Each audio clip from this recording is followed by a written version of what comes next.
আসসালামু আলাইকুম সম্মানিত ভিউয়ার্স, এটা হচ্ছে ইন্দোনেশিয়ান স্মার্ট নেপিয়ার ঘাস। আপনারা যারা গরু ছাগল পালন করেন, গবাদি পশু পালন করেন, তাদের জন্য এই ঘাসটা খুবই উপকারী। কারণ এই ঘাসটাতে হাই প্রোটিন সমৃদ্ধ, 22 থেকে 25% প্রোটিন আছে। আপনার এই ঘাসটা একবার যদি রোপণ করেন 3 থেকে 4 বছর পর্যন্ত আপনার গরু ছাগলকে খাওয়াতে পারবেন। হাই প্রোটিন সমৃদ্ধ এই ঘাস অবশ্যই উঁচা জমিতে চাষ করবেন, নিচু জলাবদ্ধ জমিতে চাষ করবেন না। আপনার উঁচা জমি এবং গাছের নিচে ছায়াযুক্ত জমিতে এই গাছটা ভালো হয়ে থাকে। আপনারা চাইলে এই গাছটার কাটিং সংগ্রহ করতে পারেন। আমাদের ঠিকানা শরীয়তপুর জেলা, গোসারহাট থানা। আমরা সারা বাংলাদেশেই কুরিয়ারের মাধ্যমে এই ইন্দোনেশিয়ান স্মার্ট নেপিয়ার গাছটার কাটিং ডেলিভারি দিয়ে থাকি।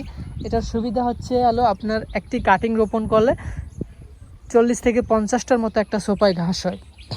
এই যে আমি যদি যেখানে দাঁড়িয়ে আছি এই সোপাটাই দেখাই, আপনারা গণেন দেখবেন এখন এই সোপাটিতেই 80, 90টি, 100টি মতো ঘাস আছে। এই যে দেখুন এখানেই কতটি যদি গণা শুরু করেন, অনেক চারা হয়ে থাকে। এই যে একটা সোপা, পরে যার একটা সোপা, এর একটা সোপা, পরে যেই পাশে এগুলা সোপা। এই যে সোপাটাতেও দেখুন অনেকগুলা ছোট ছোট উঠতেছে, আরও উঠবে।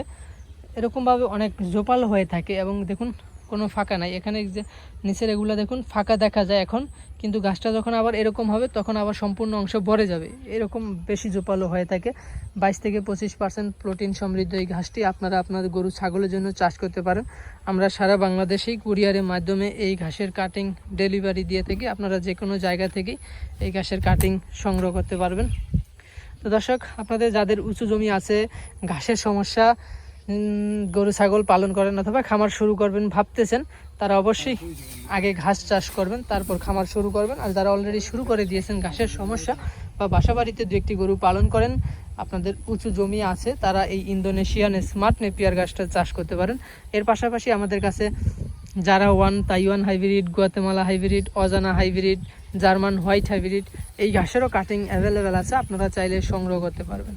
তো দর্শক, আজকে এ পর্যন্তই। আপনারা সকলে ভালো থাকবেন, সুস্থ থাকবেন। আল্লাহ হাফেজ।